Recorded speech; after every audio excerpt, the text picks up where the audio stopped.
మీ మోకాల నొప్పులకు ఎటువంటి సర్జరీ లేకుండా ఎపియాన్ పెయిన్ క్లినిక్ అందిస్తున్న అత్యాధునిక చికిత్స.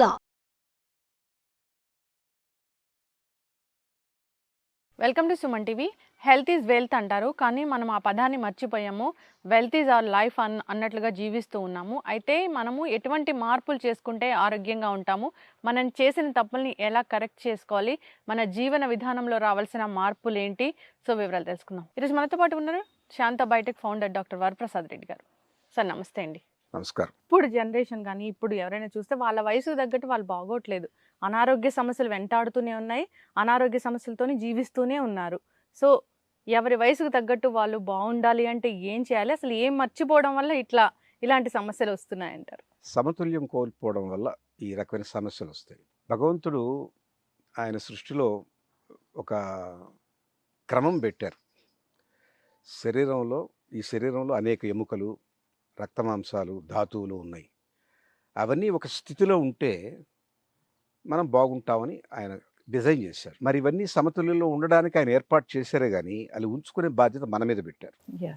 మన మీద పెట్టినప్పుడు మనం ఒక మనిషి జీవనానికి, మనిషి కానీ ప్రాణి ఎవరైనా, ఆహారం, విహారం, ఆచారం, ఇవన్నీ కొన్ని సత్కర్మలు ఉన్నాయి. తప్పనిసరిగా ఆహారం తీసుకోవాలి. ఆహారం సమతుల్యమైన ఆహారంగా ఉండాలి. సరైన సమయానికి తీసుకోవాలి, తగిన మోతాదులో తీసుకోవాలి.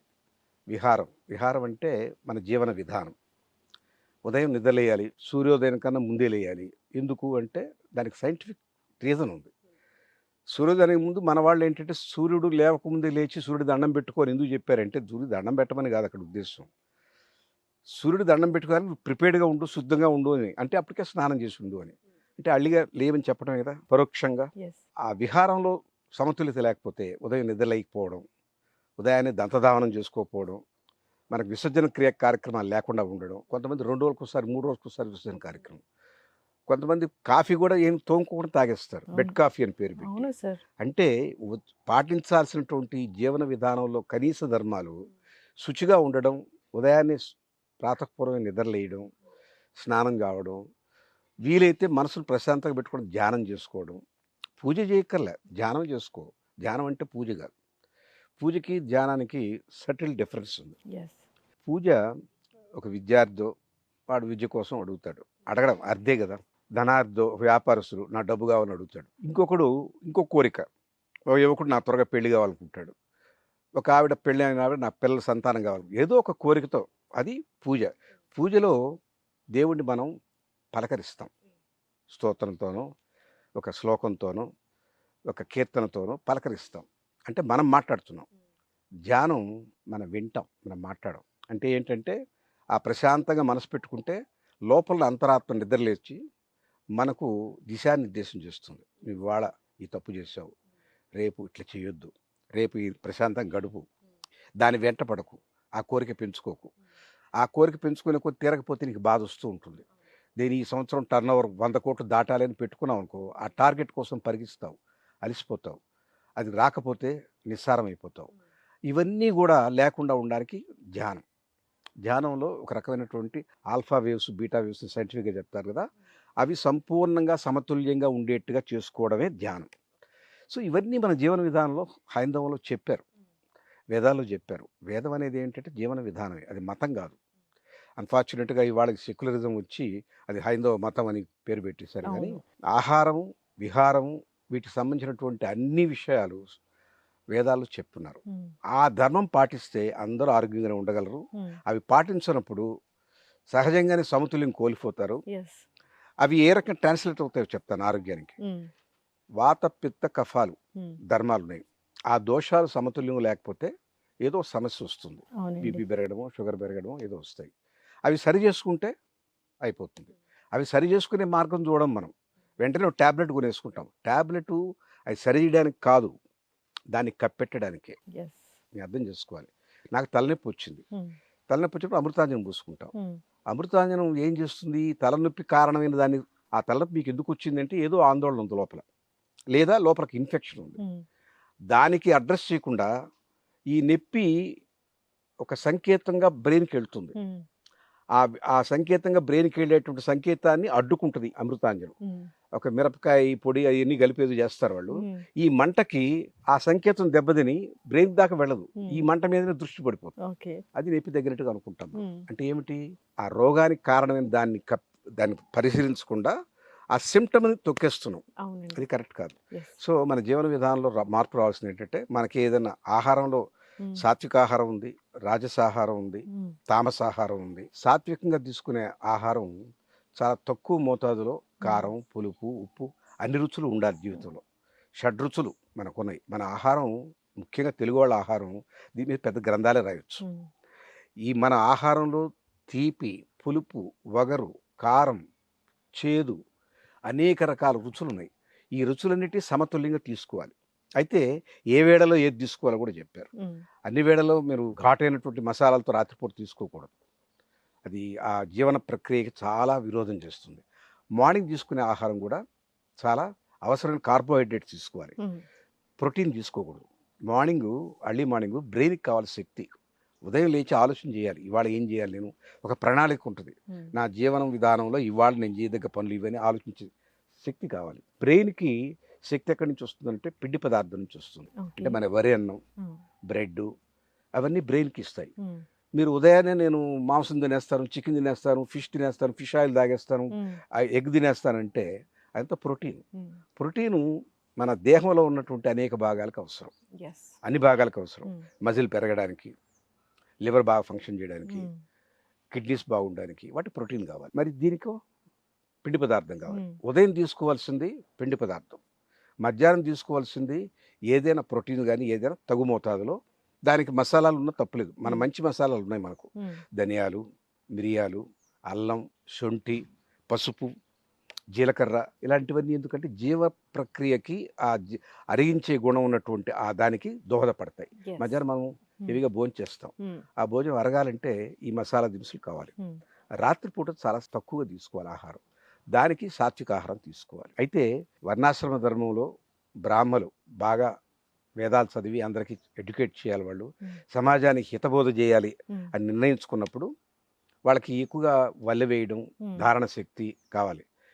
బ్రెయిన్ చాలా ఎక్కువ పనిచేయాలి వాళ్ళకి. అందుకని వాళ్ళు నెయ్యి బ్రెయిన్కి చాలా అవసరం. ఆహారం కూడా పిండి పదార్థం ఎక్కువ తినాలి. అన్నం కూడా ఎక్కువ తింటారు. వాయనాలు లాగించారు బ్రాహ్మలు అంటారే, అదేంటంటే వాళ్ళకి అవసరం. వాళ్ళంత ధారణ శక్తి ఉండాలంటే బ్రెయిన్కి చాలా పటుత్వం ఉండాలి. అందువల్ల నెయ్యి ఎక్కువ వాడాలి. వాళ్ళకి బ్రాహ్మలకి ధారణ శక్తి పెరుగుతుంది. క్షత్రియులు ఉన్నారు ఇప్పుడంటే, ఇవాళ ఇంకో దేశం మీద యుద్ధానికి వెళ్ళక్కర్లేదు. కానీ పోనీ అధికారులు అనుకుందాం, ఇంకోరు అనుకుందాం, కాయ కష్టం చేసేవాడు అనుకుందాం, రైతు అనుకుందాం, అతనికి జవసత్వాలు ఉండాలి. ఎండలో నిలబడి పనిచేస్తాడు. అతను ఆ శ్రమకు తగ్గ ఆహారంకి ఎక్కువసేపు శరీరంలో ఆహారం నిల్వ ఉండడానికి ప్రోటీన్ ఉన్నటువంటి మాంసాహారాలు అవి తీసుకుంటారు. వర్ణాశ్రమ ధర్మంలో క్షత్రియులు తీసుకోవచ్చు, తీసుకోమని చెప్పారు. యజ్ఞయాగాదులు చేసినప్పుడు వాళ్ళు బలి పశువులు ఇచ్చి దాన్నే తినేవాళ్ళు. బ్రాహ్మణులు కేవలం సాత్విక ఆహారం తీసుకొని బ్రెయిన్ పెంచుకోమని చెప్పారు. అందువల్ల ఎవరి ఆశ్రమ ధర్మానికి తగ్గట్టుగా వాళ్ళకన్నీ ఏర్పాటు చేశారు. అవి వాళ్ళు ఎవరు పాటించట్లేదు. ఎంతసేపటికి అసలు వంటింట్లో పిల్లి లేయటం లేదు. పక్కన్నటువంటి చట్నీస్కి వెళ్ళిపోదామా, లేకపోతే పక్కన్నటువంటి ఇంకేదో ఫాస్ట్ ఫుడ్కి వెళ్ళి జంక్ ఫుడ్ తినేద్దాం అనుకుంటారు. జంక్ ఫుడ్ వల్ల తామసాహారం అది. అంటే జంక్ ఫుడ్ తామసాహారం దేని చెప్తారో చూస్తాను. ఫ్రిడ్జ్లో పెట్టిన వస్తువులు, నిల్వ ఉంచినవి, కలర్స్ వేసినవి, ఇవి కాక అన్నిటికన్నా ముఖ్యంగా ఏ రకమైనటువంటి మసాలా లేకుండా బ్లాండ్గా చేసినటువంటి వాటిలో నిల్వ పదార్థాలు పెడతారు. 10 కాలాల పాటు ఉండాలని. ఐస్ క్రీమ్ చేస్తారు. ఐస్ క్రీమ్ కనీసం 2 నెలలు 1 నెల పెట్టుకోవాలంటే వాళ్ళు దాంట్లో అడిటివ్స్ వేస్తారు దాని లైఫ్ పెంచడానికి. అవన్నీ కెమికల్స్, అవన్నీ జీర్ణ ప్రక్రియకి మంచిది కాదు. అవి బాగా మన శరీరానికి కోల్దొస్తాయి.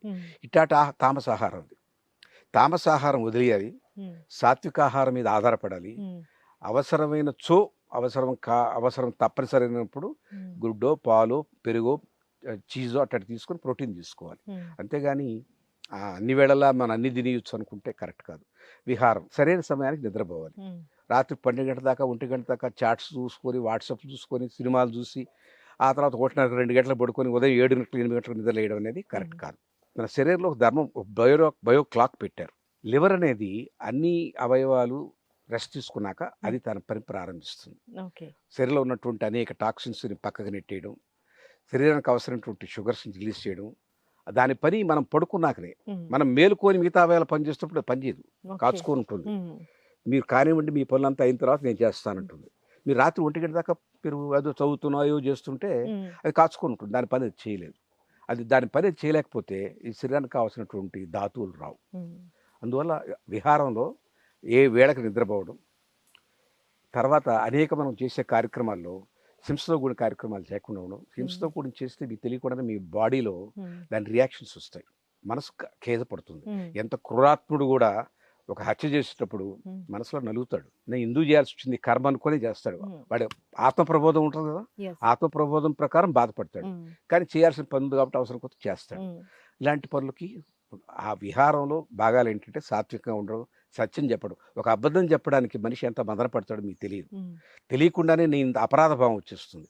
నేను సత్యం చెప్పుంటే ఇంత ఈజీగా ఉండేది, ఈ అబద్ధం చెప్పాల్సి వచ్చింది. దీన్ని మళ్ళీ అబద్ధాన్ని కాపాడుకోవడానికి మళ్ళీ రెండో రోజు కూడా అది గుర్తుపెట్టుకొని ఏ అబద్ధం చెప్పాను గుర్తుపెట్టుకొని చెప్పాల్సి వస్తుంది. ఇవన్నీ మదన పడతాడు. అంటే మీ విహారంలో పక్క మార్గం పట్టారంటే దాన్ని తప్పనిసరిగా దాని ఫలితం మీ శరీరమే ఉంటుంది. అందుకని ఆరోగ్యాలు పోతాయి. రెండోది, ఒక మనిషిని చూసి ఇంకో మనిషి ద్వేషం, ఈర్ష్య, అసూయ, వీటన్నిటి ద్వారా మన శరీరం నాశనం అయిపోతుంది. కోపం తాత్కాలికంగా రావచ్చు, కానీ ఆ కోపం క్రోధంగా మారేది ఎప్పుడంటే ఆ కోపాన్ని ఎక్స్టెండ్ చేస్తూ పోయినప్పుడు. ఏదో తప్పు చేశాడు ఇంట్లో పనివాడే అనుకోండి, నువ్వు ఎప్పుడు ఇంతేరా అని చెప్పని వాడు తిడుతూ ఉండడం రోజు పొగలంతా. ఒక్క తప్పుకి వాడి మీద ఒక అభిప్రాయం ఏర్పరచుకుని వాడు కనపడ్డప్పుడు తిట్టడం, ఆ కోపం పెంచుకుని వదలడు. ఆ కోపం వాడికి నష్టం లేదు, వాడి మనసు బాధపడుతుంది అనుకోండి, కానీ మనకు చాలా నష్టం. తన కోపమే తన శత్రువు, తన శాంతమే తనకు రక్ష, దయ చుట్టంబవు. దయ ఉండాలి, కోపం లేకుండా ఉండాలి, క్షమించే గుణం ఉండాలి. ఇది దైవీ గుణాలు. ఇవన్నీ మనకు మన వేదంలో చెప్పినవి. అవన్నీ పాటించడం లేదు. వేదం అనే మీద నమ్మకం లేదు. పోనీ వేదం చదివే శక్తి మన సంస్కృతం లేదు కాబట్టి ఎవరైనా ఒక మంచి మాట చెప్తే విందామనే ఉద్దేశం లేదు. మన విద్యా విధానంలో ఇట్లాంటివన్నీ ఉన్నాయని చెప్పే దిక్కు లేదు. అలాంటి గురువులు లేరు, అలాంటి పాఠ్యాంశాలు లేవు. మన విద్యా విధానంలో కేవలం మ్యాథ్స్, ఫిజిక్స్, సైన్స్, కెమిస్ట్రీ, డాక్టరో, ఇంజనీరో, లాయరో కాడానికి పనికొచ్చాయి. కానీ ఒక మనిషి సమగ్రంగా జీవితాన్ని కొనసాగించే పద్ధతిలో తన ఆహారం గురించి తెలియదు, తన జీవన విధానం గురించి తెలియదు, మన ధర్మం ఏంటో తెలియదు, మనసును ప్రశాంతంగా పెట్టుకుంటే ఎన్ని ఉపయోగాలు ఉన్నాయో తెలియదు, ప్రశాంతం కోసం ధ్యానం అనే ఒక మార్గం ఉందని తెలియదు. ఇవన్నీ చెప్పేవాడు ఎవరమ్మా? అందువల్ల మన విద్య మనకు మళ్ళీ తిరిగి వస్తే, మన ఆచారం, మన వాంగ్మయం చదవగలిగే పరిస్థితి వస్తే ప్రతి ఒక్కరూ ఆ రకమైన ఆహారం తీసుకుంటారు, ఆ రకమైన విహారాదులు పాటిస్తారు. ఈవెన్ ఆహార్యం, మనం వేసుకునే బట్టలు కూడా చలి దేశాల్లో వాళ్ళకి జర్కిన్స్ అవసరం, చలి దేశాల్లో వాళ్ళకి మంకీ క్యాప్లు అవసరం, చలి దేశాల్లో వాళ్ళు గడ్డం పెంచుకోవాల్సిన అవసరం ఉంది. మన దేశంలో అవసరం ఉందా? చలి లేదు ఇక్కడ, సమశీతోష్ణ పరిస్థితి. ఇక్కడ జర్కిన్లు వేసుకుని తిరగడం ఎందుకమ్మా? నూలు బట్టలు ఉన్నాయి కదా, అవి వేసుకోరు. అక్కడి నుంచి ఏది ఇంపోర్ట్ అయితే అదే వేసుకుంటారు. వాళ్ళు మన షాపులంతా వాళ్ళ వస్తువులు అమ్ముతున్నారు కదా. మన ఖాదీ వస్తువులు అమ్మేవాడు 4 షాపులు 5 షాపులు. అవే షాపులు ఎన్ని? అన్ని షాపులు అవే. ఆకాశం ఉండ నక్షత్రాలు ఒకటే చంద్రుడు.